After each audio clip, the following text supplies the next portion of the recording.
So guys, alam muna tayo kay may bago tayong driver. Yan, driver natin kay very professional ba? Oh my god, normal. Relax lang, good. Narating din tayo. Very good. Oh my god. Masaya na ba?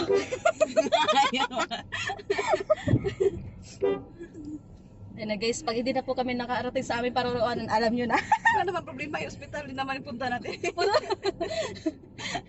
Duty tayo sa hospital eh.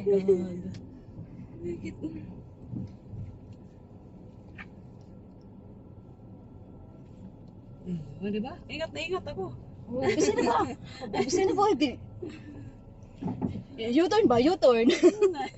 U-turn ba? U-turn.